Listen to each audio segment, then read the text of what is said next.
Hello and welcome. You're watching Countdown right here on BloombergQuint Live. The markets are taking a breather in today's session, carrying forward some of those losses from Friday's trade. Let's run you through the headlines for the time being, and then we'll take you through all the market commentary. Markets are off the day's high and give up gains of the morning. The Nifty trades around the 12,050 mark. Broader markets are underperforming. Yes Bank extends losses to remain the top loser on the Nifty. 8 investors have shown interest in buying a stake in the private lender, according to an exchange filing. Bharti Airtel, Reliance Industries and Grasim are top gainers on the index. Telecom companies have hiked prices by 15 to 50% on various plans. And Eicher Motors is the second biggest Nifty loser after its November sales are below analyst expectations. Good afternoon, Neeraj. Yet another day we're somewhat consolidating, taking a breather, but the Nifty Bank seems to be a bit edgy. Yeah, because that's not supported by stocks like Reliance and Bharti Airtel as well. You're right. The Nifty Bank a bit off, but off the lows of the day as well, I must say. Went down to almost 0.5, 0.6%, the Nifty Bank. But the index has stayed steady, lackluster, if you will. This is the Nifty Bank, and as I was saying, the lows were about 0.5, 0.6%. From there, we've just gained a little bit in the last 45 odd minutes of trade, but still in the red. The market breadth should be somber today, would not be too great, and wouldn't surprise anybody as well, simply because the mood hasn't been particularly great in the session. Get the heat map up on the screen, and out here too, the Nifty market breadth was adverse when we started off trade itself, even though the headline numbers were okay. And now actually it's better than what it was in the morning, I must say, despite the fact that in the morning the Nifty was up and about, and right now it's flat. What is not doing well? Look at the kind of cuts that have come into stocks like Eicher Motors, where the market was positioned for some positive news on the sales front, and that hasn't happened. Bajaj Finance 2.5% lower in the session today. Finserv too about 1.76% lower in trade. Z Entertainment continues to languish. Maruti Suzuki is down about 1.5%. So a clutch of names correcting today, and some quality names too pulling back. ICICI Bank too marginally in the red. What has done well? Bharti, to must say, off the highs of the day, was up about 9%, now just about 4.8%. Grasim too is cooled off a little bit. Reliance was up 3%, about 2.5%. Infra about a couple of percentage points. And then the likes of Kotak, Asian Paints, etc. are taking turns, but nothing too dramatic out there. So Bharti on the upside, along with Reliance and Grasim and Infra, and maybe Vodafone Idea at the mid-cap end of the market. But a lot of losers, and a mix of both quality names and some of the high beta names. Yeah, we're seeing actually it's quite a blend out here, and we've seen some of these stocks actually doing slightly better in the second half of the trading session. They've actually picked up. Mid caps and small caps, remember, Friday session was not bad actually, because you had the mid cap index and the small cap index cutting shop in the green. But today's trade looks slightly different. We've got about 0.5%, more than 0.5% cut on the Nifty mid cap index, with Escorts being one of your top gainers. Prestigious states up 3%, and then you've got City Union Bank, which is up about 2%. What's not doing well is a Graphite India, which is down 6.5%. Following that is HEG. Both of them move in tandem. Edelweiss has taken a breather today, so it's down 3.8%, but PNB Housing is down 3%, and then you've got the likes of Sun TV and Arnam, which are down about closer to 3%. From the small cap index, which is down about 1/3% this afternoon in terms of the index move itself, we'll quickly look at what the individual performers are doing. You've got the likes of Chalet Hotels, which is down 2.7%. Sun Pharma Advanced Research and Avanti Feeds give up in today's trade. TV18 sees some profit taking. The stock has already run up in the last 10 days or so. Gaining ground is Dr. Lal Path Labs. Remember, this has been one of the key favorites of Saurabh Mukherjee as well. He's liked this one and the story behind it for a really long time. Raymond is up about 2% Dish TV recoups some lost ground, and Trident is up about 7% right now. With that, I want to quickly toss it over to Agam as well to highlight what's been happening in the futures and options space this afternoon. Agam, good afternoon. Good afternoon. Well, it's been relatively flat, at least as far as the indices are concerned, and that's been the case throughout most of the session. After the kind of strength that we saw earlier in the first 15-20 odd minutes, we've seen the indices remain largely flat. There hasn't been as much traction in open interest. 2.5% increase in the Nifty futures as far as OI is concerned. The Bank Nifty futures also looking at about 6% increase in open interest, but we do not have a a definite direction in which these positions are being taken. Is it towards the long or the short side? That's the question. Now let's talk about options, because the India VIX has moved quite substantially up as much as 13% now, which means that option premiums have expanded. Let's talk about where we are seeing a lot of traction. This is of course your open interest distribution. We haven't seen too much change here, but in terms of the changes, the big changes where we are seeing accumulation in open interest, the next screen should tell you and give you an idea about where you're seeing a little more writing coming through. And it's around the 12,000 and 12,100 puts and the 12,100 call. We are between these two levels, and naturally there is a lot more activity around here as well. And in terms of stocks, we are watching out for Vodafone Idea along with the rest of the telecom sector, which is looking at a lot of longs building in. Besides that, we are also keeping an eye on Escorts, which is up as much as 4%, 13% added in open interest towards buying. We have a lot of strength coming in Indiabulls Housing Finance, which is also up 4%, and with surge in open interest towards longs as well. And on the other hand, we do have some amount of weakness in Yes Bank, which is now near days lows, down 5%, and its open interest up by as much as 23%. So some concerns there, but on the whole it's turned out to be a mixed day of trade as far as the futures and options space is concerned right now. Right, Agam, thanks very much for that. So that's what we've got in terms of the F&O snapshot. Let's also begin with the global voice. Edward Park of Brooks Macdonald Asset Management is joining us right now on the show. Edward, thanks very much for taking out the time. So what are the few, data points that you're tracking for in terms of the emerging market mood? What's been happening with regards to the U.S. equity markets, which have been, off late, while they've already made record high after record high. Yesterday's session saw a little bit of a pullback. Yes, so I think the key things we're looking at are the moment, and particularly for this week, are the PMIs. And I would reference the Chinese PMIs that came out yesterday. We're taking a slightly more constructive global outlook at the moment, and you point to the official Chinese PMIs, which are moving on the manufacturing data above 50. So it's a sign of a small element of expansionary mood in that sector. That, alongside the fact that China is providing fiscal and monetary stimulus, and on top of the fact that US-China trade seems to be improving on the margin, all is setting a slightly more positive tone for us for emerging market and Asia-Pacific equities. Okay. Are you watching out closely to what happens to some of these emerging market currencies? Now, the expectation is that you're probably going to see, some longs, dollar longs getting unwound.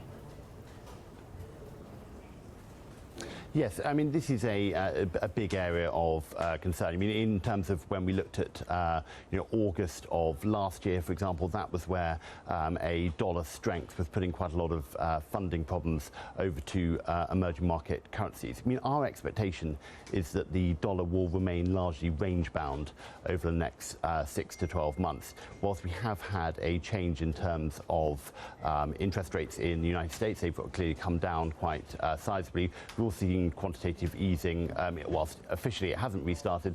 What's going on looks a lot like quantitative easing. We expect the dollar to remain largely range bound. That should take some of the pressure off emerging market currencies and allow them to trade within ranges as well. Mm-hmm.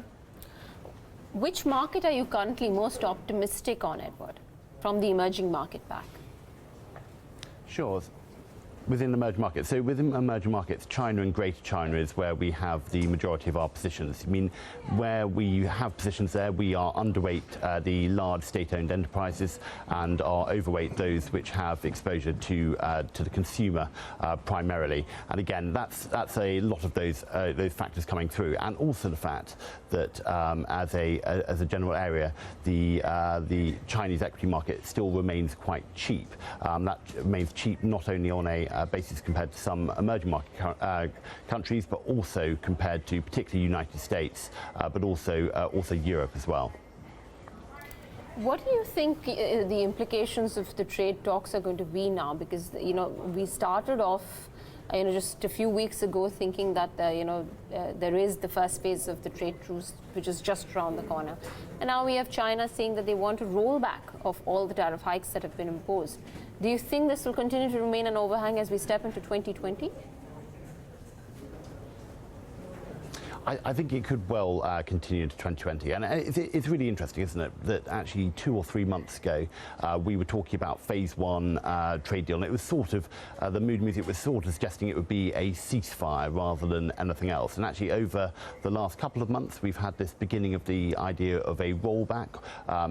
Potentially in an initial deal, you'd see a rollback, but certainly over the next 6-12 months, that we see a gradual removal of the tariffs. And actually, whilst China has been repeating this over the weekend, it's actually no real difference to what we've been seeing over the last few weeks. I do think, however, structurally, Donald Trump will be keen to retain a few of the cards over this US-China trade deal. He won't want any trade deal now, the phase one deal, to be seen as the big deal. I think there'll be a desire to keep the big deal back until closer to the November 2020 election. And that is because it is one of these cards that can be played to influence not only the markets, it also influences politics, but also influences the US Federal Reserve. So I think to actually give up that card this early on would remain unpalatable for Donald Trump. So I'd expect phase one to be quite comprehensive, and I think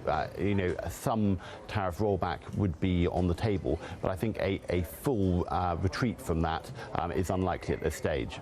Edward, how closely are you tracking the Indian equity markets and, the kind of data points that we have been getting? We've got our GDP numbers at a 26-quarter low.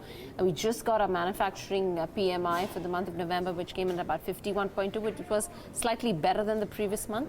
But overall, what's the mood gauge of investment into India?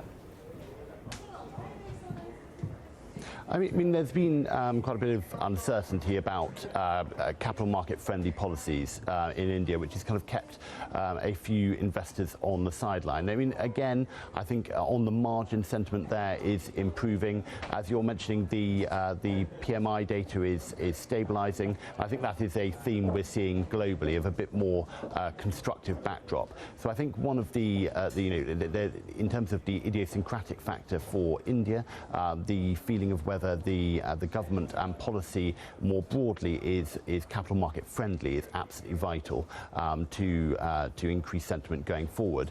But the actual manufacturing and services PMI backdrop looks broadly constructive. Okay, Edward, the other question is crude and what that might do. Now, we've seen that bit of a downtick in Friday's session, which got, of course, bought into a little bit. But what's the view on crude? Is it structurally headed lower? And if so, is that a net positive for large crude importing emerging markets like India?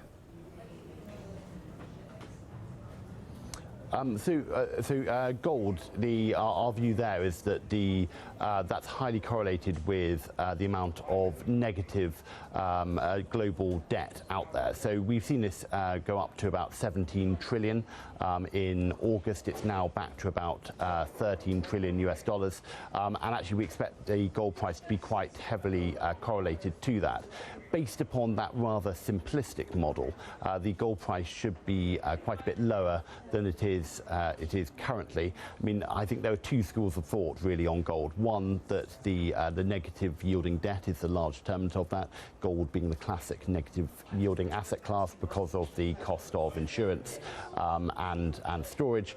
And the other camp is around the fact it is an inflation protecting asset. We are more in the negative yielding debt. So I think that's playing to the movements we've seen so far this year. So our view is on the margin that we would expect moderate downside for gold. No, but yeah, Edward, maybe you didn't hear me, but I was wondering if you can give us a view on crude oil prices. Oh, crude oil, sorry. Sorry, the audio is a bit faint. Crude oil, again, we think that's going to be range bound, in some ways grouped because of demand that is, I think it's global demand is kind of building back again after a bit of weakness earlier on in the year, but ultimately the crude oil price is suppressed by the marginal supply of US shale oil.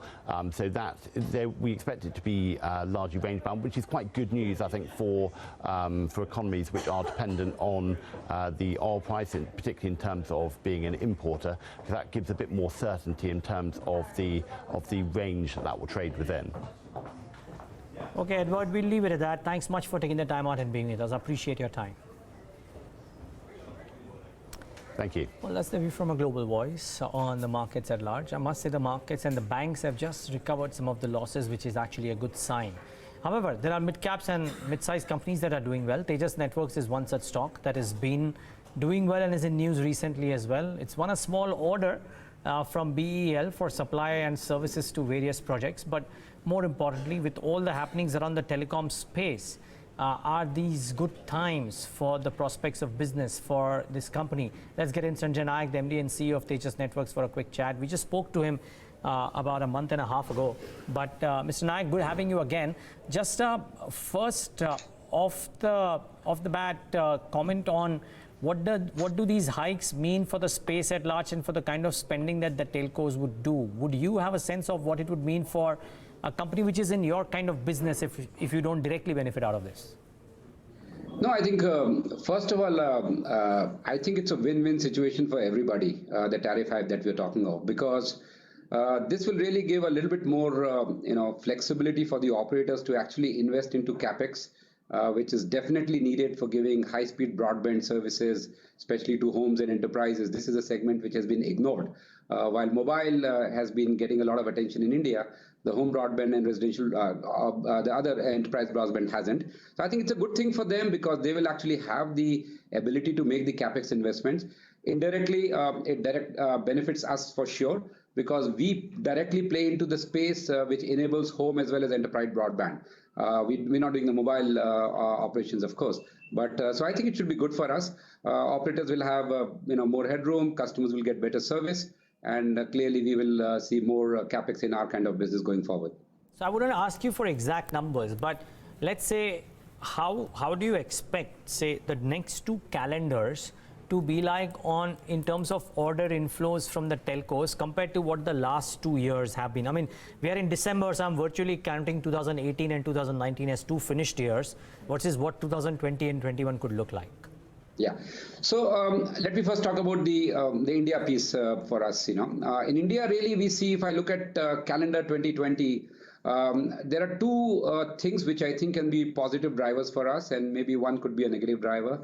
The positive driver could be the fact that the spend in the broadband segment, the home and the enterprise broadband segment for all the operators would increase for sure during 2020. And we are kind of incumbent suppliers to all the telcos in India. So I think we should gain from that. The negative thing I would say would be, I still think that the BSNL BharatNet capex, which completely has vanished for us over the last 6 months, would probably, if at all, start off in the second half of next year. So I would say that would be the prognosis for 2020. 2021, my sense is that we will start seeing the initial capex investments for 5G. As much as people would want, I doubt 5G is going to happen next year in India, so it's going to be a calendar 2021. So the next wave of capex investments driven by 5G will probably be in 21, 22 probably. So that's the way I see the capex in India for our kind of a business. Okay. Now let's talk about the order win, and then we'll of course talk about the receivables piece as well. But this small order, 60 odd crores, is this an important one? Would you expect more such orders as well coming in? So I think, as you rightly said, it's not a big order. First of all, it's a series of a bunch of little orders. But what it does signify is an interesting concept here that we've been trying to address, is that how do we diversify our customer base and applications? So if you really see, telecom equipment is, of course, used by the mobile operators that we all know. But in addition, our kind of equipment actually gets used in many, many different applications, whether it's oil and gas sector, smart cities, defense, ships, aircrafts. you name it. There's a lot of places where you need networking equipment. And that's really a segment which Bell plays quite well.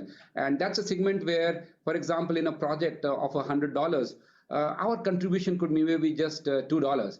And it doesn't make sense for us to go after those projects. But for someone like Bell who does all of those things, it's a good business. So I think it's a good customer and application diversification strategy that we see within the government segments in India. That's the way I would view that part of the business. Part of the stuff where, and then the second question you had was related to receivables from the government. We do expect, and we've been talking to all the people in BSNL as well as in the Department of Telecom at the highest level, and we are assured that the payments will come. I doubt much payment will happen in Q3 because they're just about getting done with the VRS scheme, and then the rest of the stuff will follow. So I would say by Q4 we should be able to receive a significant part of our collections from BSNL. We will get some trickled amount Q3 as well, like we got in Q2. But Q4 is when a lot of those collections will get done.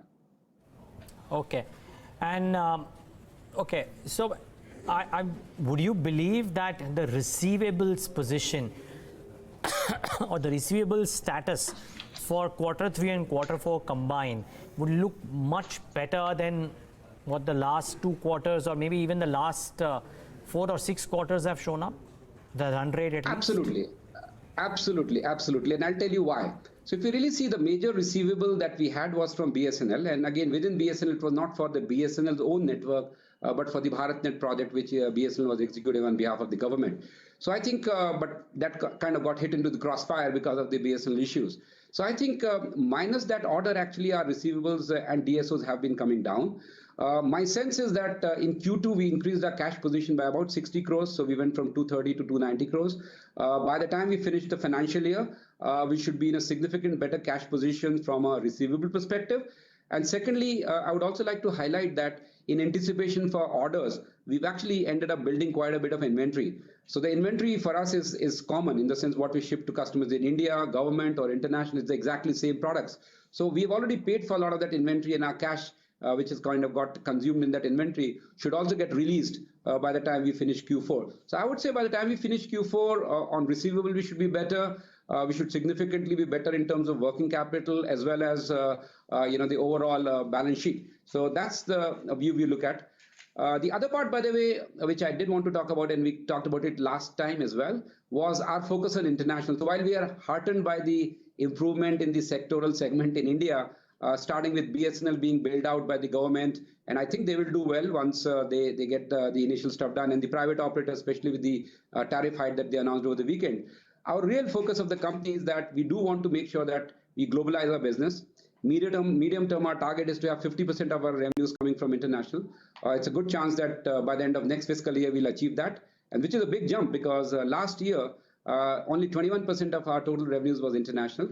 We expect this year we'll probably inch up to about 40, and next year we should be crossing 50. And that's a very exciting thing for us because we have been winning business in Southeast Asia, in Africa, in rural America, Mexico, all the focus areas, and that's something which consciously we've been trying to do because that's what will get us out of this lumpiness and India risk, which we have been unfortunately facing for the last 12 to 18 months. All right. Just leave us with the guidance in terms of what the end of the year could look like, and what will you do in terms of stepping into FY20? So one thing which is very clear is that we will have a revenue decline of about 20%. The primary reason for that is the government business of us, which was 55% of total last year, out of which BSNL and BharatNet was 35%. So that 35% is almost going to be zero. So we start off with a minus 35 in that sense. But we should be able to grow our international quite steadily, close to the way we grew last year, which was around 70% year on year. India private's been doing very well. We should be able to grow that around 25%. So overall, I would say 20% plus thereabouts, we would be seeing a reduction in a year-on-year revenue. But we should be back into profitability on the whole year basis.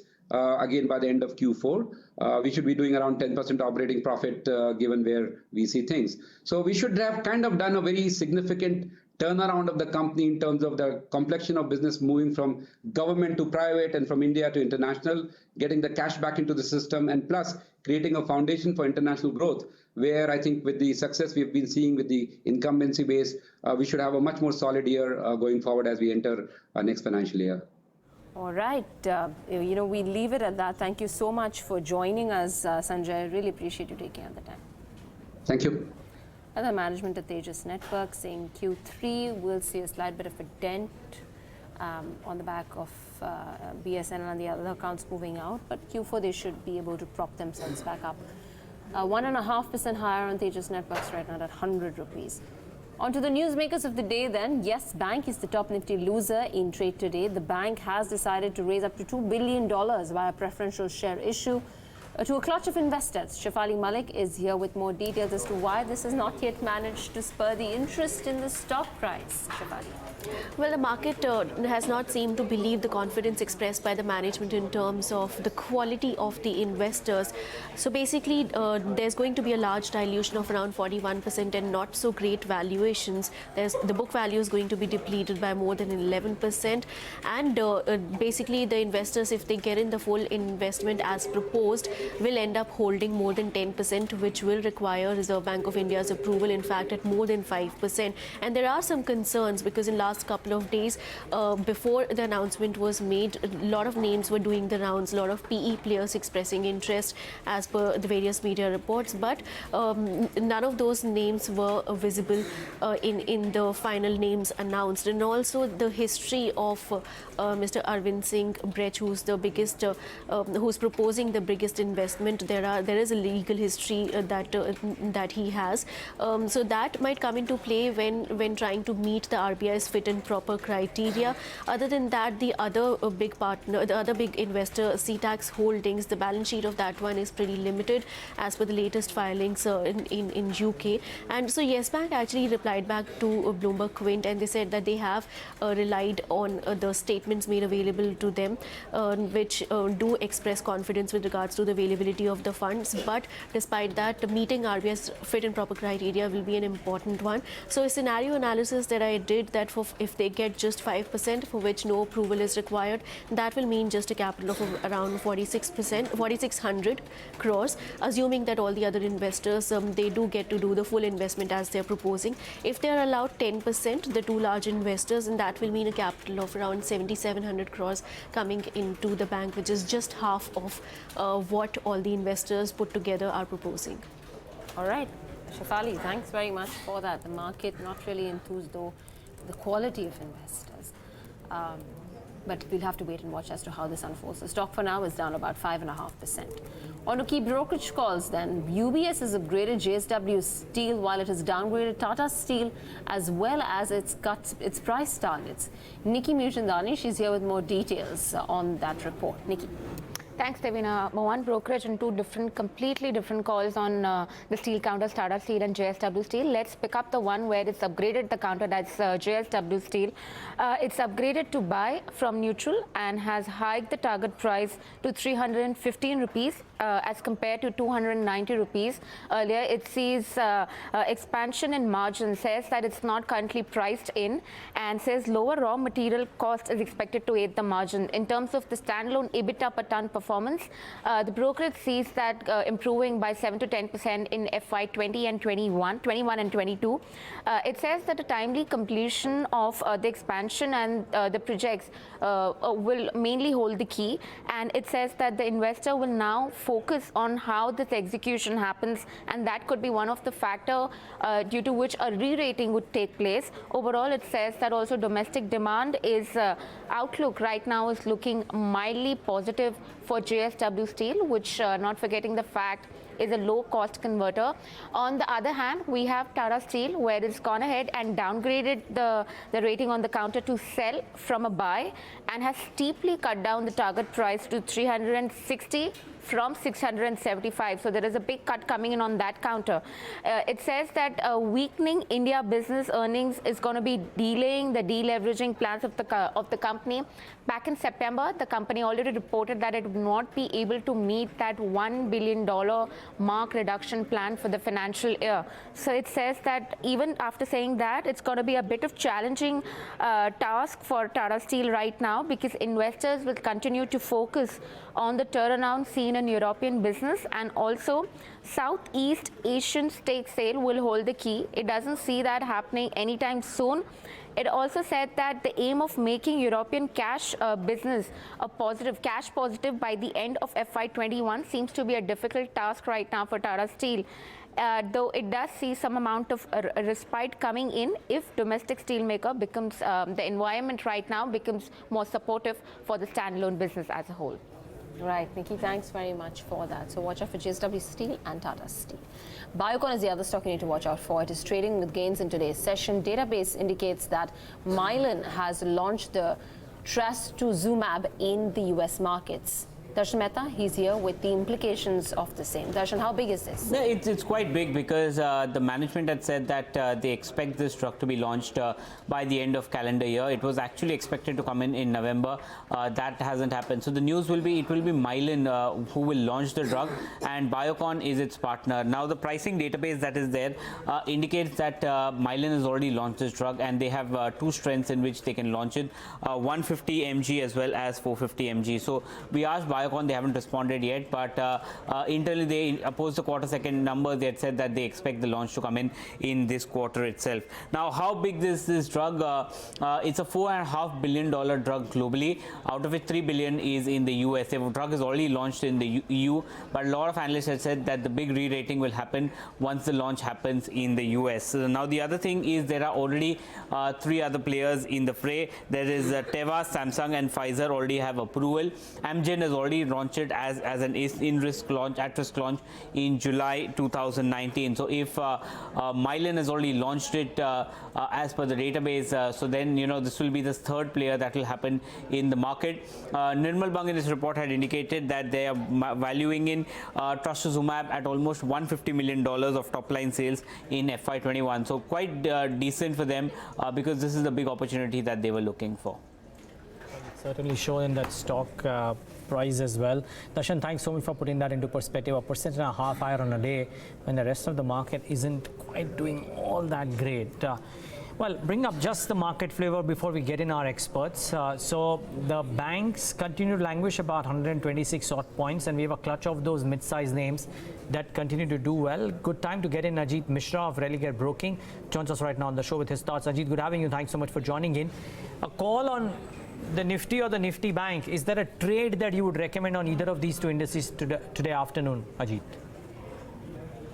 Yeah, good afternoon, Neeraj. So, yes, Neeraj, though, yes, today we are seeing that it's a dull day and we are seeing mixed trend in Nifty 50 as well. But I feel this momentum, this upward bias will continue despite the kind of surge that we have seen of late. So it's just a pause, I believe, that is what Nifty is currently witnessing. And any dip closer to around 12,000 mark should be considered as a buying opportunity in the Nifty, and for the upside target of closer to around 12,150 to 12,300 mark. And for this momentum to hold, 11,900 is a critical level, so that should be a stop loss for the long trade. And for the Bank Nifty as well, so 31,650, which was earlier the resistance, should act as a support. So that's the area where one should initiate fresh long. So any dip closer to around that mark should be considered as a fresh buying opportunity. And upside closer to around 3,200, 32,500 is what we are eyeing. So broadly, we feel that this positivity will continue in the benchmark, but on the stock specific front, the bias would remain mixed. Okay, that's on the Nifty and the Nifty Bank. What about individual stocks? Since you're saying the bias is mixed, I assume you'll have a mixture of buys and sells? Yes, Devina. So rather going for the breakouts, I prefer, initiating longs in where we have seen corrections. The Siemens is a one candidate. So after making a record high, we have seen decent corrections. The risk reward is very favorable. So at current levels, one can go long in Siemens with 1430 as a stop loss and 1550 as a target. And on the short side, we prefer BHEL. So after that recent rebound, it failed to hold at the higher levels, and in fact has formed a fresh shorting pivot on the daily chart as well. So with the stop of 54, one can go short in BHEL at the current levels for the target of 47. Okay, got that. G. Chokkalingam of Equinomics Research and Advisory is also joining us on the show. Chokka, thanks very much for taking out the time. What are you advising clients and how they should position themselves? We've taken a breather from the run-up that we've seen after making that record high, but should this be used as an opportunity? Yeah, it's a tough time. Particularly, it depends, opportunity, whether you're talking about large cap or small and mid cap. But our thought of clarity is there in our thought on the market. The what question you have posed to my client pose to me every week. What we keep advising our client is that, do not panic on the macroeconomic indicators. All are discounted in the market because we have been already seeing indirectly the stress coming on the GDP in terms of poor credit growth, poor aviation traffic, very low import, and a lot more indicators are already pointed out towards moderation or contraction in the growth rates in India's GDP. So, therefore, what we are saying is that if at all this stressful condition continues till say March 2020, and there are no signs of improvement in any of these indicators, then only we need to panic. Otherwise, we don't have to panic. As far as the strategy is concerned, we believe that it's a great opportunity for small cap, mid cap. Of course, it's very easy to say, but difficult to get the conviction because small and mid cap stocks as a together, if you take, for example, Group B shares of BSE, they have fallen by 63% from March 2018. This kind of fall did not happen even post Lehman crisis. That time it fell down by about 60%, small and mid cap part of BSE Group B category. But what we are telling people that post Lehman crisis in 2 years, the market cap of Group B shares went up by 4-fold. I am not forecasting that kind of 4-fold jump, but I am pretty confident that next 1 year or 18 months, you will see several multi-baggers, you will see the small and mid cap outperforming the large cap stocks like post-Postman Lehman crisis. Once again, we'll have a great opportunity. So we keep telling them to increase the tilt towards small and mid cap. In fact, start booking profit in overvalued large cap stocks and have a conviction and go for good quality stocks in the mid and small cap space. Okay. Mr. Chokkalingam, I'll tell, what about one large cap quality name which is not overvalued right now but correcting today? Eicher Motors, post the small disappointment that we've seen in the monthly sales numbers, the stock is currently trading at the lowest point of the day. What do you do here fundamentally? I would not rush to buy Eicher Motors. It's a great company, great management. The reason is that the electric vehicle is going to come. The impact is going to be more on two-wheelers. As a student of economics, what I've observed is that this two-wheeler market structure is more of a monopolistic 3-4 player dominating. But I think I'm worried that in the next 2-3 years or 3 to 5 years, it's going to be restructured completely. There are a lot of small players entering, in electric mobility space within the two-wheeler segment. That is going to be a major threat for the 4 large manufacturers. Yes, they would sustain and survive, but I'm pretty doubtful whether the kind of market share they're enjoying, whether they will be able to enjoy the same market share going forward. Because we've already seen more than 10-15 small players showing interest to come in. They will not build the scale like Eicher Motor or Bajaj Auto. Definitely, they can't reach their level anywhere near. But marginally, they can create a lot of pain. And market is, sometimes gives more importance to perception as well. So therefore, in two-wheeler space, I would be too cautious. I will not jump in. Maybe in a commercial vehicle and passenger vehicle, one can make use of the correction. But two-wheeler, I think it is still too early to jump on. Okay. Well, the one parameter to pick stocks to generate alpha is earnings growth, at least for Samit Vartak of Sage One Investment Advisors. On our series Alpha Moguls, Vartak spoke about how generating high returns is difficult by investing in expensive large cap stocks. Listen in. The way I generate alpha is only through earnings growth, because whatever you do in the long run, earnings growth of your portfolio companies will drive the returns. Now, I target 20% earnings growth, which itself has an alpha over what the Nifty's earnings growth would be. If you assume that nominal GDP growth is 13% or even lower because of the inflation going down, that 20% itself is 7-8% alpha. Now, question is, what kind of companies will generate such 20% earnings growth? I just looked at the history because I think the last 8 years is a very good history to look at, given that until 2011, the consumer-oriented companies, the commodity-oriented companies, general market, used to grow at similar pace. they did grow at that 13%, 14% kind of earnings space over the last 15, 20 years. And even their valuations weren't that divergent. They were still trading at 20, 25 times. You look at the history of consumer companies versus the commodity companies. The divergence started in 2011, and that was mainly because the rest of the economy, the non-consumer economy growth just faltered. It dropped from that 11, 13% to 5%, whereas the consumer-oriented companies continued growing at that 11, 13%. And that's where investors herded into those companies, because that was the only pocket where the growth was available, and their valuation just have shot up from that 20, 25 times. It's crossed well above 50 times now as an average. So I said, let me look at this last 8-year period and see which are the companies which have delivered the highest growth, not only in terms of earnings growth but also in terms of the returns. Okay. So I set a benchmark for myself saying that I need to do 10x in 10 years. That means 26% on an average annualized growth is what I'm looking for in terms of multiplier of returns, right? There were 70 such companies, and I only looked at companies which today are at least $500 million. That means 3,500 crores market cap. Currently. Okay.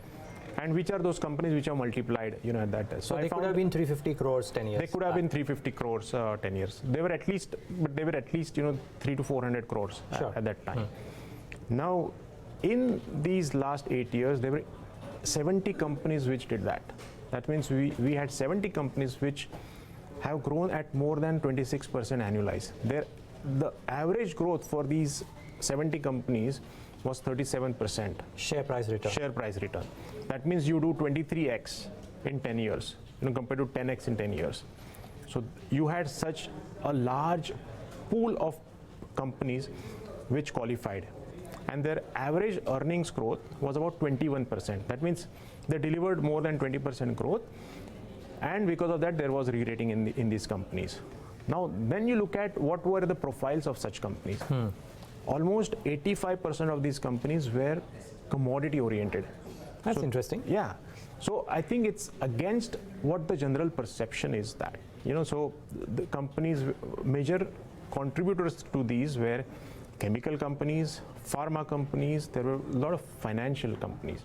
I call most of these companies to be more towards, because you don't really have premium pricing power. You can't charge 20-30% higher premium compared to the rest of your competitors, and that's shocking. The largest company in 2011-12 which delivered these returns was 12,000 crores market cap back then.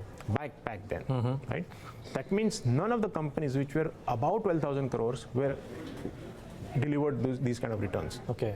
Which one was this? 12,000 crore company? I think it was one of the banks. I think it was in the IndusInd Bank. Okay. Yeah. Bajaj Finance itself was 2,400 crores market cap at that time, and it's crossed 2 lakh crores now.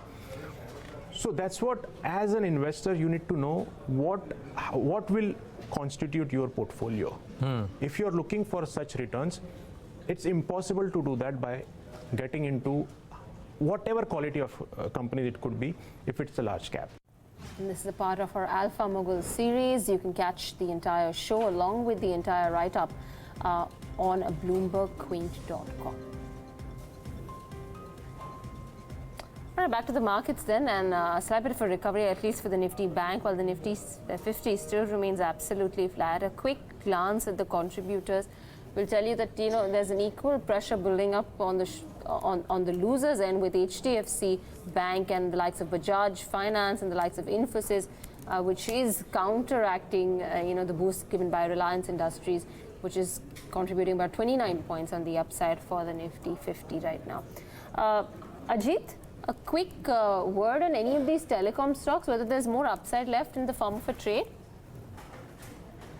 So, Devina, Bharti still look buoyant, considering that it has almost tested its record high, but since Reliance is already is also trading at record high, but the kind of move that we have seen in Reliance otherwise also is something that indicates a possibility of profit taking, and plus it has weightage also in the index. So I feel in case of any correction in Bharti, close it around, let's say 450, 455 levels. That could be the opportunity where one can initiate fresh long. Not the current levels, because today it has almost its record high. So we may see some consolidation in the near future. But otherwise, yes, Bharti is a good candidate in case if somebody wish to go long in telecom space.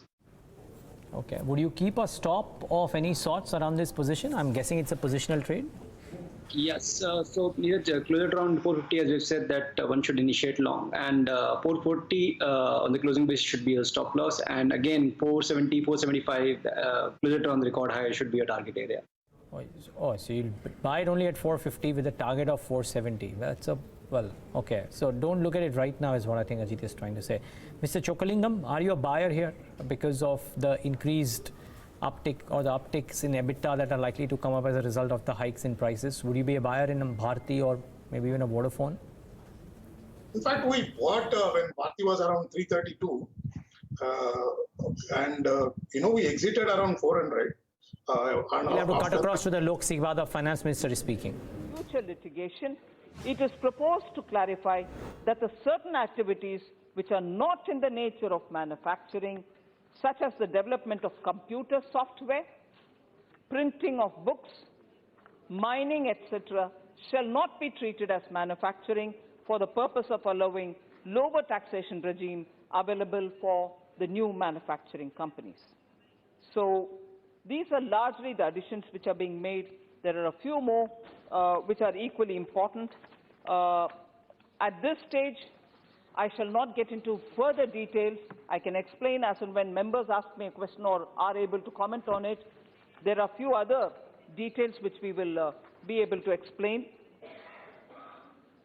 But before that, ma'am, I'd like to therefore contain my opening remarks to only this much and say that I'd like to request you to allow me to move the bill to be taken for consideration.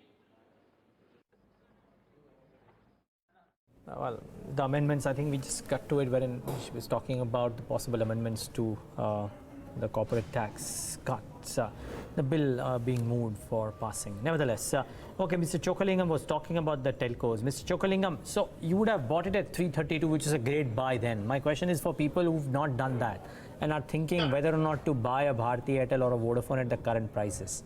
What would your advice be? We made a mistake of exiting 400, but at this price, I would not suggest buying because this AGR issue is yet to be resolved. The burden of telecom industry is now shifted to the public in terms of they being asked to pay higher price. But my only fear is that how this price elasticity of demand will react to steep increase in the tariff. Ultimately, I'm sure long term it looks good because it has become an oligopolistic industry with just 3 players. But in the short to medium term, I have my own doubt whether a steep price hike would necessarily lead to a jump in the revenue and profit. So I have that doubt. So therefore, at this price, I will not buy. Also, let us not forget the fact that when they really start making the payment for this arrears, AGR, the results are going to be tough. I mean, there will be substantial losses being reported. So those time one can look at the telecom related stock like a Bharti Airtel or Vodafone Idea. Okay. In light of the tariff increases, Mr. Chokkalingam, this obviously gives some more breathing space to the banks that are lenders to these telecom companies as well. Do you see that as a positive light in terms of making investments in the larger banks that have exposure to these companies? Certainly, yes. I completely agree with you. In fact, the net NPA outstanding is already started moderating for the PSU banks. We have seen about 1 lakh crore of being collected. The outstanding has come down in the recent time. And the resolution to, SR Steel and now allowing these companies to increase, proportionately they may not gain, but some gain would be there for telecom companies. And therefore, they would be in a better position to repay the loan. So therefore, we are quite bullish on 1 or 2 select PSU banks, something like Bank of Baroda, which is trading at a one-time adjusted book value for the current year. I believe it offers excellent potential in the short to medium term itself. A couple of years back, we saw in a single day PSU banks rising substantially and market went wrong, assuming that the worst is over. But I really believe that in the next 12 to 18 months, you will get such a great opportunity, because I believe in real term, the worst is slowly getting over, and that should happen within 12 to 18 months, and then they will create a phenomenal return. Therefore, I would suggest select PSU banks. Okay, some stocks that I just want to very quickly mark. HFCL is on a roll. I think it's just zoomed up. Look at that, 11.5% and a big spike in the last few minutes of trade for that one. So has Godfrey Phillips, maybe not as strong, but strong enough. It was in the red and it's now in the green. So big spike there too. And City Union Bank zooms up all the way to fresh life highs for itself. This is a fresh 52-week high or a fresh life high for City Union Bank. So quite staggering. I think somebody was telling me about how the 10-year CAGR for a City Union Bank is more than some of these high-quality private sector banks as well. So, but good move right now for a City Union Bank. The one that has come off is Raymond, and I think it's just cracked in the last 5-10 minutes of trade. Was in the green, and 15 minutes, but just suddenly come off about 3 or 4 odd %. Currently about 2.5% lower. Yeah, it was up about 2.5% at the start of the show. So I guess it's lost all of that and more. Since the passing of the last few minutes. But onto the chart of the day, the US-China trade war has taken a toll on almost all metal prices, but it's especially sharp for nickel, which saw its London Metals Exchange Index fall to its sharpest level in years. Yash Upadhyay is here with more details. Yash. That's right, Devina. So nickel prices, they have tanked almost 18% in the month of November, which is its worst monthly fall since 2011. And this is mainly on account of two factors, primarily being the fact that we've seen a significant amount of weakness when it comes to the industrial as well as manufacturing output in the world's largest consumer of nickel, which is China, as well as easing supply tensions. Now, nickel prices, as last checked on the London Metal Exchange, quoted at around $13,670 per ton, which indicates an almost 25% or more than 25% drop from its peak of almost $19,000 per ton, which was in the month of September. The main reason for this is the kind of demand slowdown that has been seen in China. One of the gauge that tracks the overall demand outlook is the China manufacturing index, China Purchasing Manufacturers Index, and that has dropped to its lowest levels in last month, to its lowest level since February of this year. Another key reason for this drop has been that Indonesia, which is the largest producer of nickel, that has been boosting its shipments to China ahead of the total ban that the government has imposed on any nickel imports or exports to other countries, which comes into effect from January next year. As things stand currently, the outlook for the base metal looks extremely weak, is what one of the analysts that we spoke to tells us. And as things stand, most of the base metals for the year of 2019 are quoting with sharp cuts in high double digits as well. Okay, Yash, thanks very much. So watch out for that particular base metal, lowest since 2011. Back to our guest then. Let's talk about some of these metal companies, Ajit, and what's your take on stocks like GS Spear, JSW Steel, Tata Steel?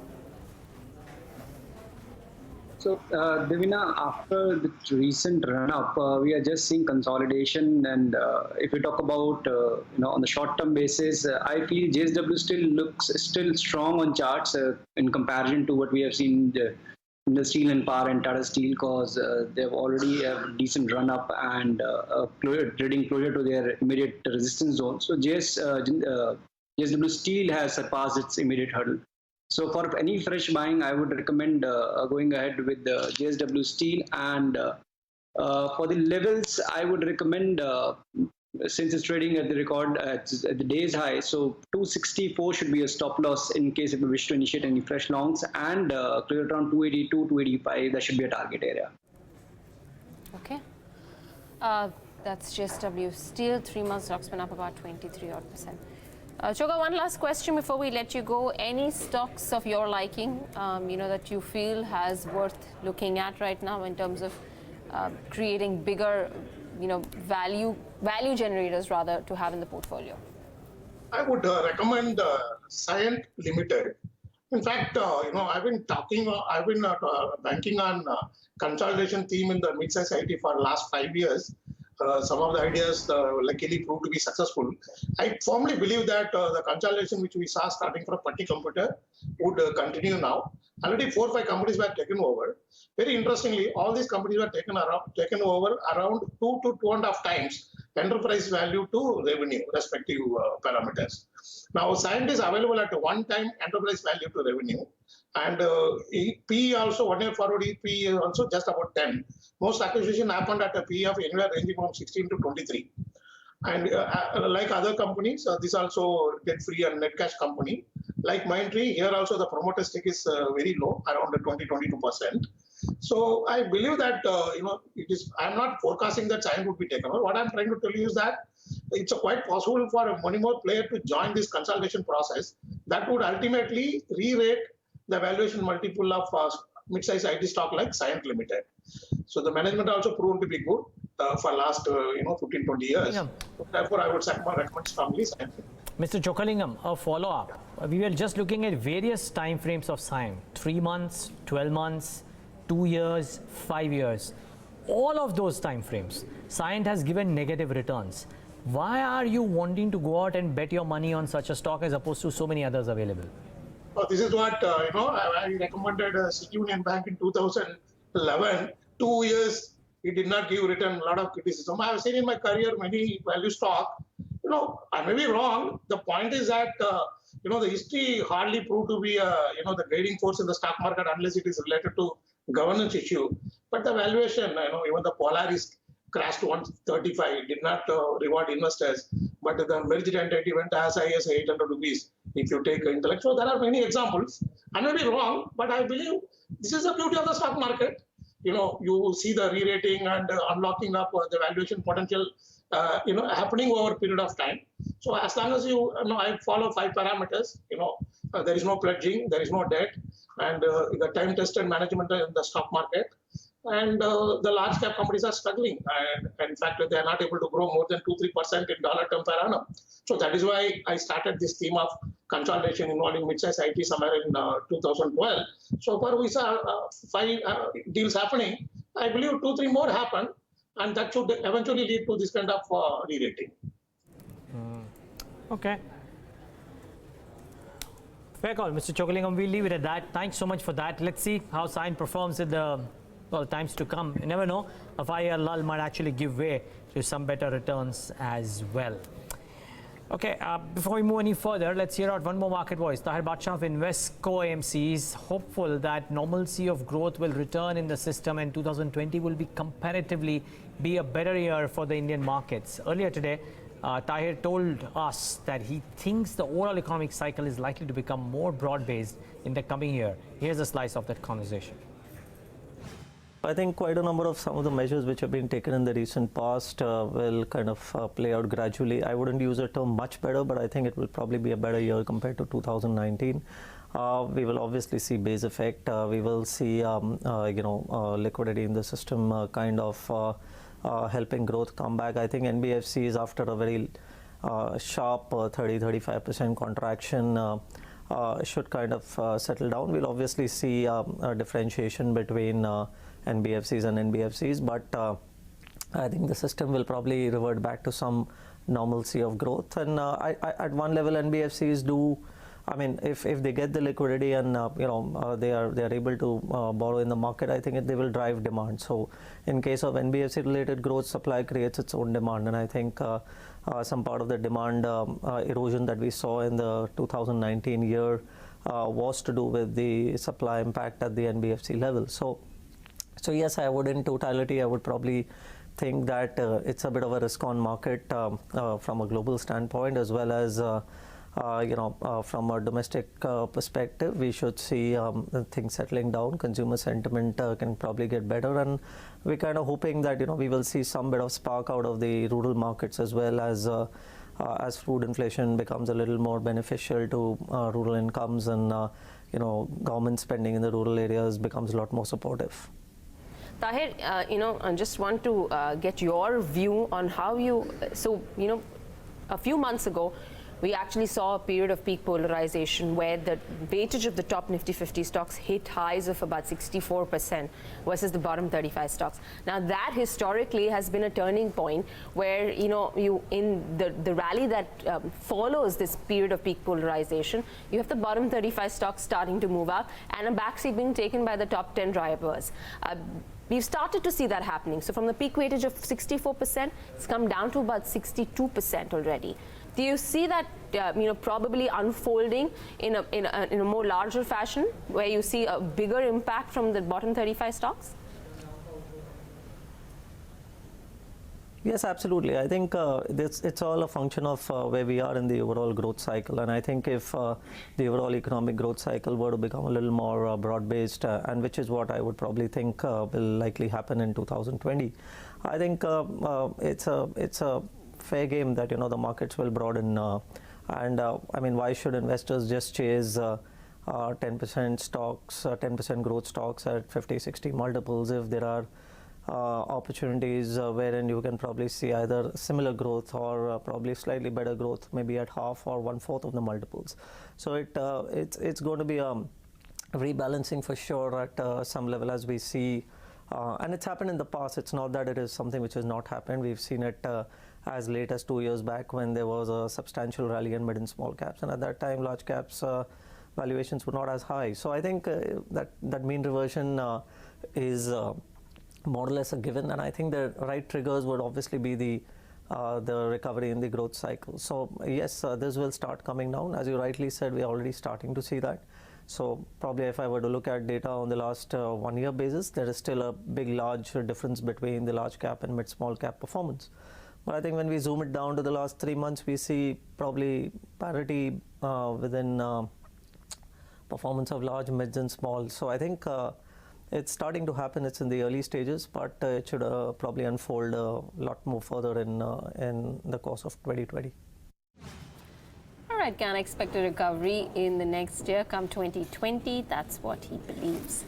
But in the meantime, let's also find out what has made it to Sharad Dubey's list of the Fab 4 stocks of the day. Sharad, good afternoon. Good afternoon, Devina. The first stock is from the print space, Jagran Prakashan. The stock is up more than 6.5%, its highest levels seen in almost a month. After the stock has jumped up on the share buy, it's going to consider share buyback on December 9 itself. Up next is Escorts, which is up almost 4%, as we have seen fresh longs, at the high open interest of 13% and volumes trading at 2 times its 20-day average. The company also came out with this monthly sales numbers, which are down 4.5%, but they were actually better than estimates, and they actually did fairly better, when compared to Mahindra & Mahindra, whose sales fell by almost 20% on a year-on-year basis. Up next is Adani Transmission, it hitting its lifetime high and is up almost 6% right now, and also the stock rose almost 17% in the past 2 trading sessions. And the last stock of the day is Grasim, which is up almost 2.8%. So this is based on the news that Vodafone Idea has actually hiked telecom prices. So basically the company is a promoter company holding almost 12% stake in Vodafone Idea. So these 4 stocks were buzzing in the space today. Back to you. Right. Thanks a lot for that, Sharad. So those are the Fab 4 stocks of the day. I just want to actually look at Jagran Prakashan because, the stock looks like it's been active for the last few days now. Today's session, while up about 7.5%.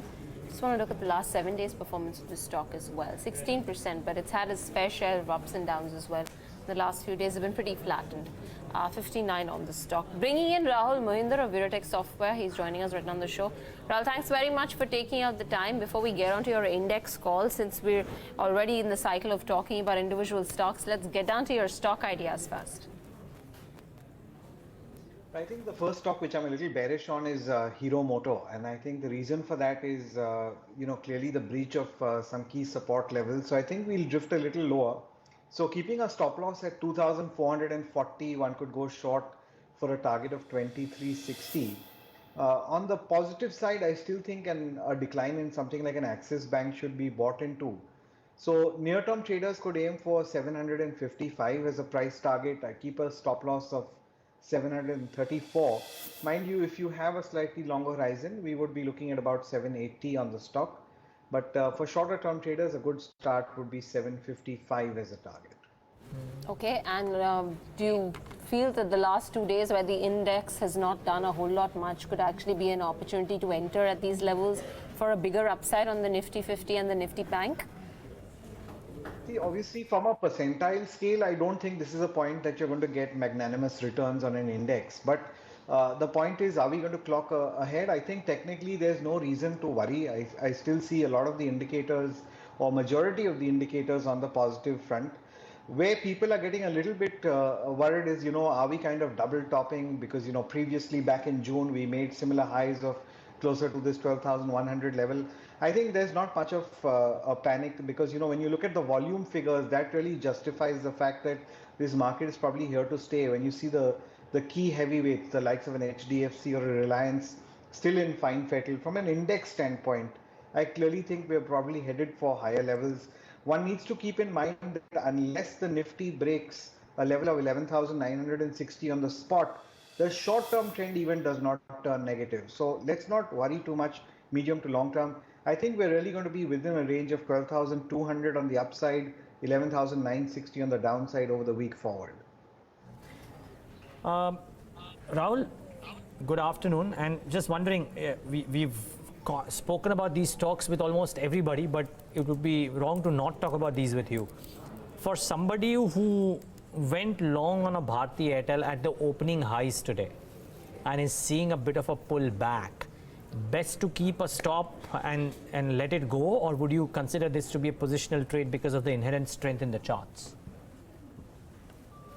I think what you're really playing over here, Neeraj, is momentum. And when you look at the fact that when I use the word momentum, it's really because of the kind of volumes that came in when the stock really broke out mid-November, when we saw it around the 380, 390 levels. That's really the breakout point. That was the turn point. That was the point where most of the positions got built in.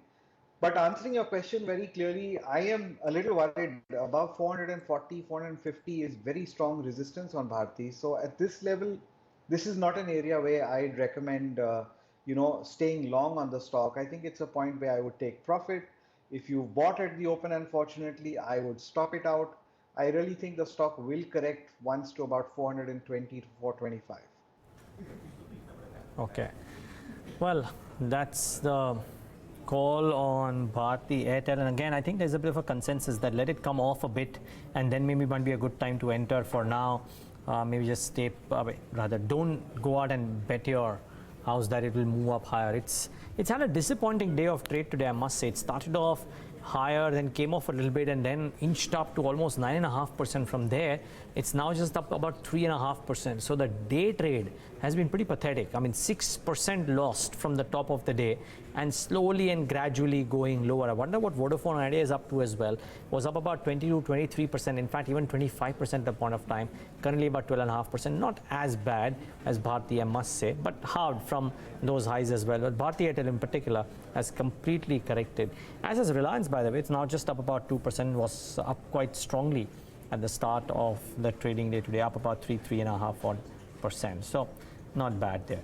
The other conundrum today, and we then get in Neeraj Dewan, our fundamental guest as well, but the other conundrum today is what's happened to Bharti Infratel. That one has corrected 5%, and it's as choppy a stock as any mid-cap would be. Ajit, Mishra, you want to come in on Bharti Infratel, which started off well but is now down about 5%? So exactly, Neeraj, as you rightly mentioned, that the stock is witnessing extreme moves almost every day. So today also it started on a positive note, and today we are seeing that it's down by nearly 5%. And still look, the consolidation of profit taking may continue in days to come. So considering that, in case if you are long, it's best to book profits and wait for the stock to at least take a pause and consolidate in a range before initiating any fresh long. Or rather, in case if you're planning to make any positions, best to avoid because we have better counters to trade in. Yep, you certainly have better counters to trade. The really interesting one, Rahul, Mohindar, and all the while we've heard people talk about buying Bajaj Finance at lower levels. Every single point of time it's got buyers. The last few days, it started trending lower. I mean, it's been a number of days now that Bajaj Finance is either sideways or lower. Currently down about 3%. This would be the steepest cut in some time, but the 7 days performance is lackluster, and from 4250 odd to 3952, that's about a 300 point drop since the time the fundraising got announced. what would you believe the stock will do in the near term? Unfortunately, the short-term trend on the stock has turned down, and it's been down for the last 3 or 4 days, as you've been saying. I still feel there's more room on the downside. And again, I'm not talking about this from a long-term standpoint. I'm kind of still on the medium to long-term positive trajectory. When you look at weekly charts, when you look at the longer-term indicators, nothing's really broken down per se. But will the stock move to levels anywhere between 3,700 to 3,800? The answer to that is yes. I clearly see that happening. And, what would make me change? I think that's the big question which people would probably have in their mind. Unless we claw back above 4,030, 4,030, unless we claw back above those levels, I don't think the short-term move is going to change. So the mood continues to be negative on this, and I think we will see lower levels. But, I quite expect between 3,700 to 3,800, there will be a strong pocket of support here. Okay, that's Bajaj Finance at 39.51 now. No takers right now, at least. It's down 3% in intraday trade. What about Reliance Industries, Rahul? The stock breaching 1,600 in intraday trade, though it's come off a bit. But what are the prospects of the stock, making newer highs? It's a very interesting situation we are on Reliance, and the reason I put it that way is when you look at several of the indicators and oscillators, yes, the stock is overbought. The stock has really outperformed the market index and has kind of outperformed the sector per se it is in. Now, let's talk about the fact that can we buy at these levels? Well, if you're buying at these levels, you want to start with something which is a short-term trade. I won't say that there's no possibility of an upside, but definitely the odds, the risk has really gone up quite a bit. My own sense is wait for it to once again get above 1,600 before you try and take a new position. My own sense is it may have a bit of a cooling off period where we see the stock come down to about 1,540, 1,550 in the very near term. So I don't think this is the perfect time to buy it, but maybe a little lower, we could relook at it. I'm just a little worried because, the stock looks excessively overbought, and I don't think we're really looking at any short-term breakout unless 1,600 breaks out. Okay, let's, before we get in what dealers are saying, just a quick opening remark from Neeraj Devani Johnson right now as well. Neeraj, good having you. Thanks much for joining in. What have you made? Okay, I think we will just get that going in moments from now. Maybe we should get a sense of what dealing rooms are recommending as well. Darshan and Yatin should be with us any moment. I think it'll be important to get a sense of how dealers are thinking about the session today, simply because of the fact that it's turned out to be a session which is slightly lackluster in trade. So let's get in both Darshan and Yatin to talk about this very phenomenon. Good afternoon, both of you. Thanks much for joining in. Yatin, let's start off with you first. So Neeraj, a couple of stocks to watch out for. First one coming up on the screen is Adani Ports. Remember, last week there were a couple of bulk deals and block deals reported in the counter. In fact, Capital International, one of the key shareholders, had sold shares according to the exchange data. Dealers do expect further more block deals to happen as far as this counter is concerned. That is the reason why it is under pressure. But dealers do indicate that these couple of block deals are expected anytime this week. So the pressure on the counter is really because of that hangover which is there currently. Apart from that, the domestic fund action really is on the side of PSU stocks. BEML is one of them, wherein dealers recommend a buy today, sell tomorrow, based on FNO trends. And remember, the stock was almost 1% higher a few moments back, and in the last 10-15 minutes we have seen good price and volume action as far as BEML is concerned. And finally, sugar is one pack which is quite active in trade today.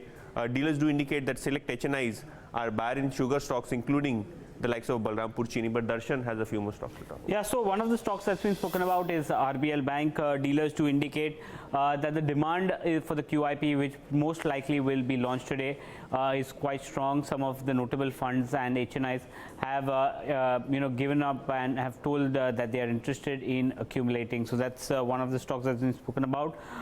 Metals as a pack, and especially steel, in which JSW Steel is in focus. It's outperforming Tata Steel. One of the large foreign brokerage is actively pushing this stock to its clients. They've also come out, UBS also came out with its report. So the sales team is very, very active, and they're actively pushing this stock to the clients. And the last one is Godfrey Phillips, trading at a fresh 52-week high, has massively outperformed ITC, at least on the sector front, up almost 5%, and dealers believe that the momentum on the stock price will likely continue.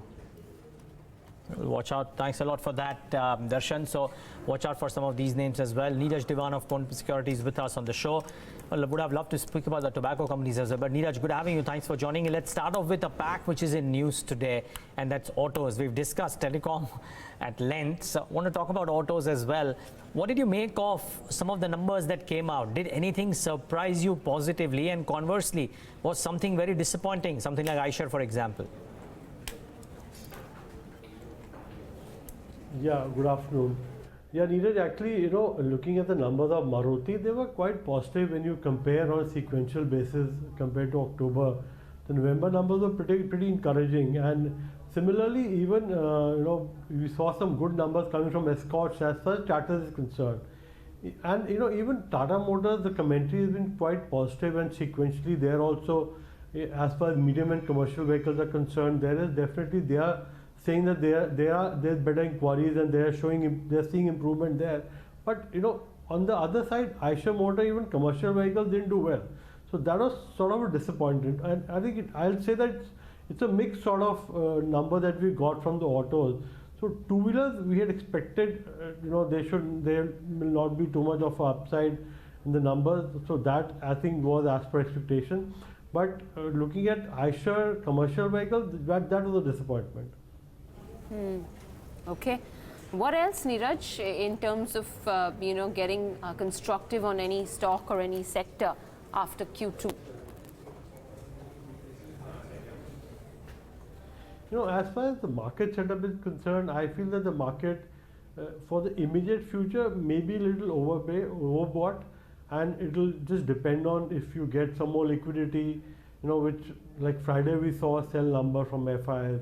So if they are not buying, then you may see the market consolidating or correcting a little bit at these levels. Though on a medium-term basis, I think market is still positive. What has happened is that the economy, which has been at a down cycle, where you're getting some sense that maybe you have bottomed or somewhere very near to the bottom. So whenever there's an uptrend in the economy, which may happen now, which may happen in a couple of months, that uptrend results in very good returns as far as equity markets are concerned on a broader level. So right now we're still depending on those 10, 12 stocks which are taking the market up, but you may start getting some broader participation in the market. So one should be looking at pure bottoms up approach and identifying stocks which can benefit when the economy is picking up. So it may take 2 quarters, 3 quarters for the economy to pick up and come back to a momentum level. But that this next 1 year can give you good returns as far as the broader market is concerned. Yeah, they do.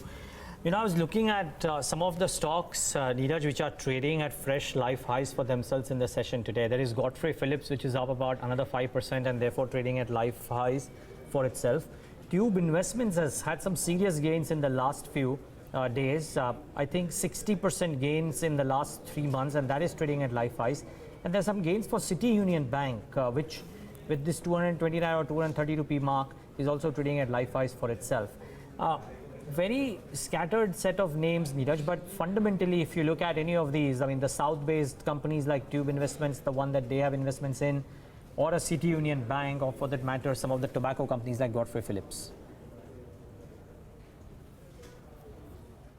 To look at South-based companies, there are some very good, solid groups in the South, whether it's the TVS group or the Sundaram group, which we've seen that whenever markets pick up, the stocks really reverse and really sharply reverse, because some of them are still mid-cap companies and they correct also very sharply. But they're solid managements which are able to come back very quickly when the environment is reversing. So, Tube Investment or a TVS Group, they will fall in that category stock. So, we are positive on whether it's the TVS Group, whether it's the TVS Motors, or whether it's Sundaram Clayton, and whether some of the South-based Sundaram Group companies like a Sundaram Finance, where we are positive on. So, these, and some of the auto ancillary names down south, which whether Rane Madras Group, they are good companies and they should be accumulated whenever there's a downturn. And then as far as the tobacco companies are concerned, Godfrey Phillips definitely, because last quarter when they came out with numbers, they showed some market share improvement also. So that has resulted into this sort of a up move from Godfrey Phillips. So after the up move, I don't know whether one should be investing at these levels. But I will not recommend investing after this kind of up move that we've already seen, because once it reaches a level, then we see the stock consolidating and not giving a good return over the next few quarters. But definitely if some interest comes in from the other group like the Philip Morrison group, then it can continue doing well at these levels also. So, but one should be looking at valuation when you are investing into a stock, and if at a particular valuation, maybe ITC in the tobacco space looks very attractive, though it's not given any return in the last 1 year maybe, but at these valuations, even the dividend yield is good. It may test some patience for some more time, but eventually it will give you decent return. So investing at these levels, the downside should be protected. You get a decent dividend yield, plus there is the upside potential in the next 1 year. Okay, so watch out for Godfrey Phillips out there. And ITC, the stock's down about 0.5%. Before I go ahead and get those closing strategies, I want a quick word, Rahul Mohinder, from you on SBI. What is the outlook on the stock right now? The last 2 days have been pretty lackluster. Do you believe it can take down its new highs? It can go beyond that 370.73 marker? Absolutely. This is a stock where long term you are going to see newer highs on it. I'm not worried so much about a 2-day correction.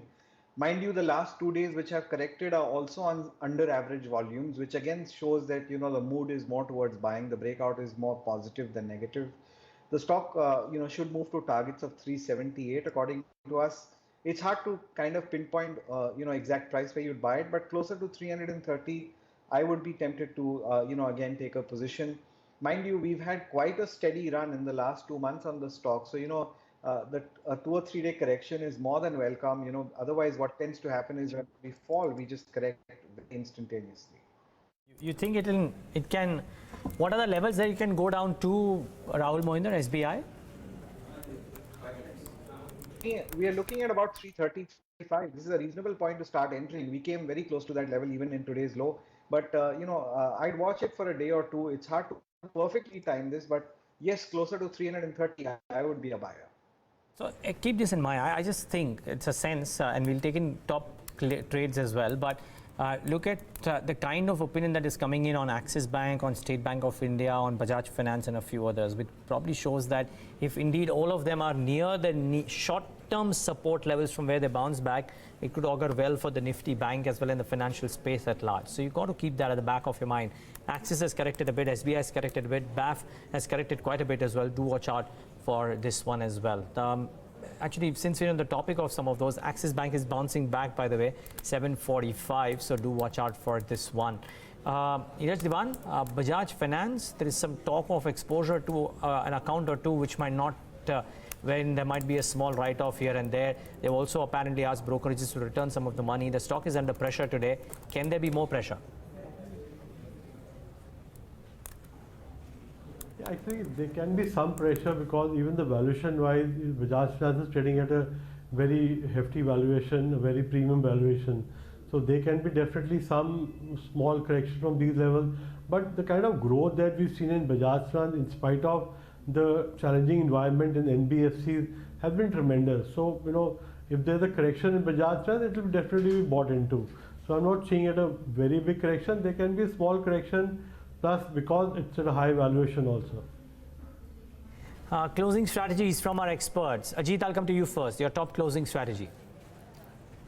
So, Neeraj, we are seeing rebound in paint space, and Asian Paints after a corrective phase of nearly a month is set for a rebound, and in fact it has breached the immediate resistance of closer to 120 EMA on the Religare as well. So with a very small stop of around 17.20, one can go long at current levels with 17.80 as a target. What about you, Rahul Mohindar? Well, at the cost of being repetitive, I too had Asian Paints on the list, but another one is IndusInd Bank. Finally, I again look at 1610 as a near-term target. I'd buy IndusInd Bank for 1560. I'd also like to add Ambuja Cements to the list. Again, the last 2-3 days has given a very steady trot. My own view is we are probably heading to about 220 odd levels, so one could be buying with a 206 stop loss on Ambuja Cements. Okay, we'll watch out for this one as well. And then I was looking at stocks which have bounced back in the last few minutes of trade. There is Prestige Estates, which has zoomed up about 6% higher, 3% in the last few minutes of trade. And Adani Transmission is back to winning ways, about 6 or 7% higher in trade for Adani Transmission as well. Do you look at, fundamentally, Neeraj, Dewan, do you look at any of these Adani Group stocks, and Adani Transmission in particular, the last 2 or 3 sessions, it's been a bit of a roll. Any idea about the business and what it could do? No, sorry, we don't track Adani Group stocks. Acha, none of them. Okay. Fair call. But the stocks have done, as I said, very well in the last few minutes of trade. Some of, at least Adani Transmission certainly has. Prestige Estates, and any view here? They've also gotten into the hospitality business, Neeraj, with Marriott. They're going to open 6 hotels and maybe more. And the stock is active today, all right. Actually, on the real estate pack, we have a positive, view on the stocks because, we've seen in North also, where we track DLF and the other North-based companies, there is a pickup which is happening at least on the inventory which is ready. So in ready-made inventory which is immediate, they can deliver, is already seeing a good takeoff from these levels. So I think there is some pickup which has started happening in the real estate, and I would be positive on the real estate pack, at least some of the premium companies like DLF, Prestige Estate, Sobha. So we have a positive view on the space on some of these companies. Okay, thanks a lot for that, Neeraj, Dewan. Appreciate your time. Thanks much for joining in today. Thank you. Since Prestige is active, Rahul Mohindar, a word on Prestige Estates. Sharp up move today. I'm not kind of advocating a fresh buy on this one, Neeraj, but I'm compelled to say that when you look at a daily or a weekly chart on this, the outlook still looks very positive. And when you look at a price target on this one, we're looking at about 380. So there's still headroom if you have a long-term horizon.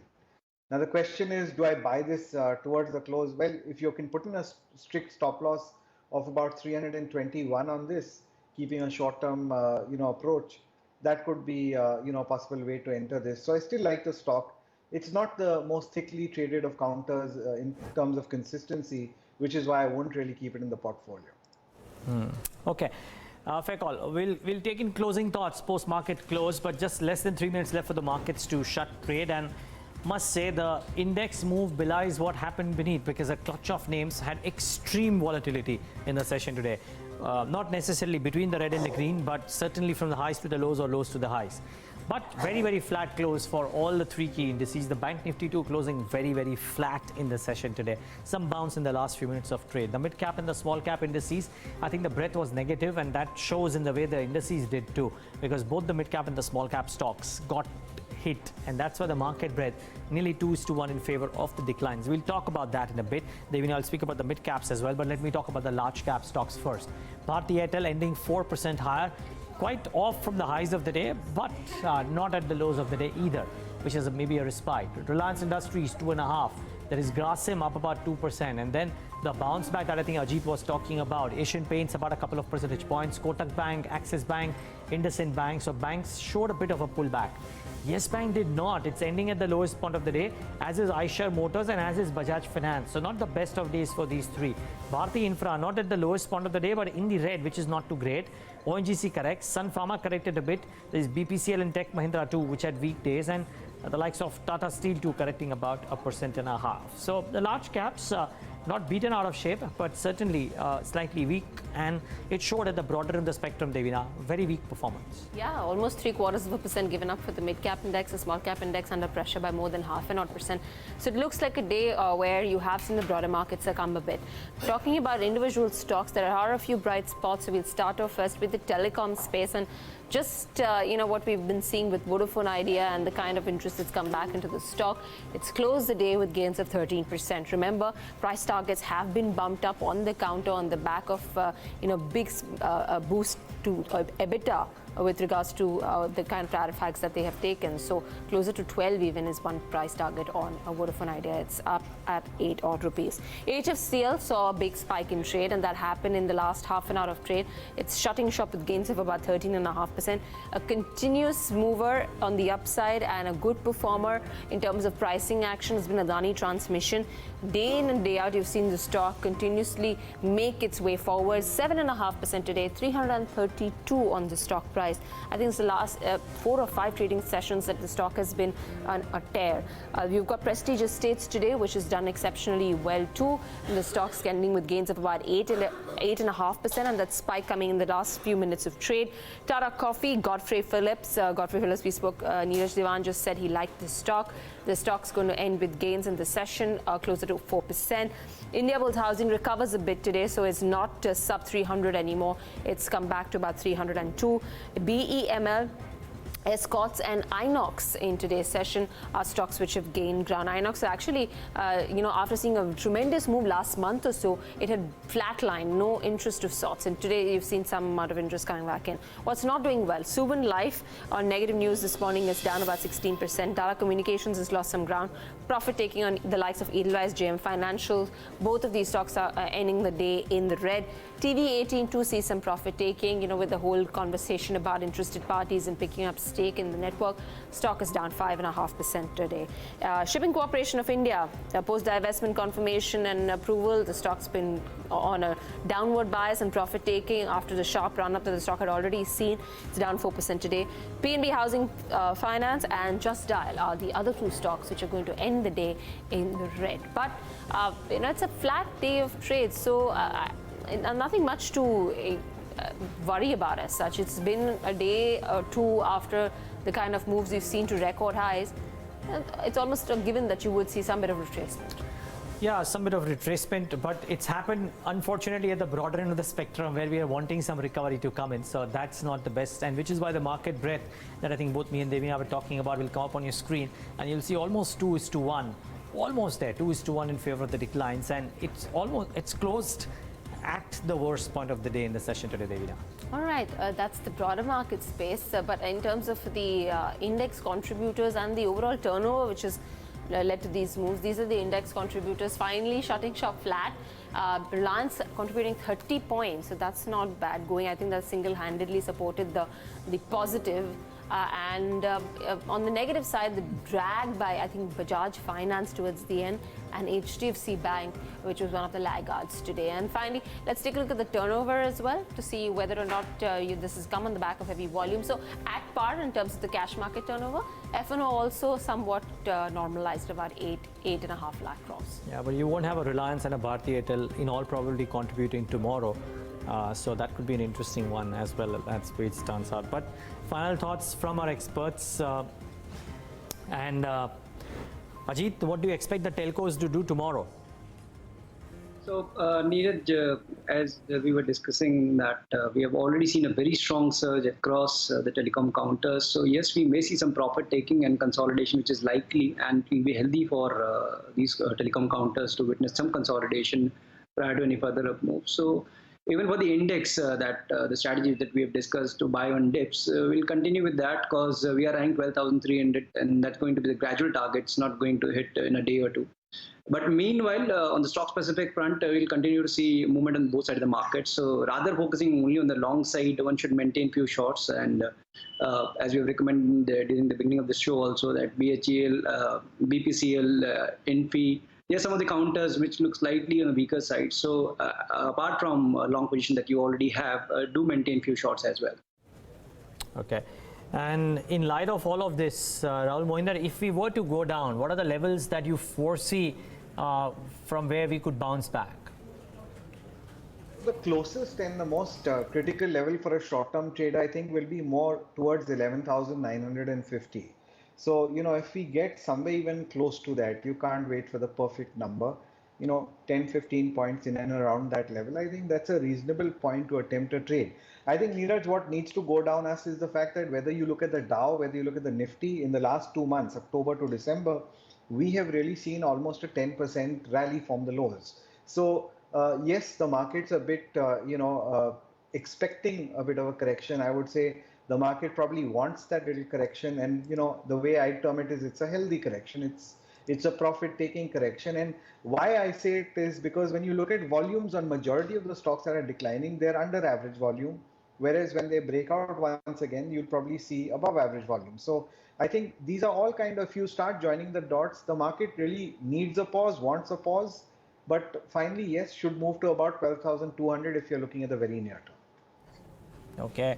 Gentlemen, both of you, thanks much for taking the time out and being with us today. I appreciate your time.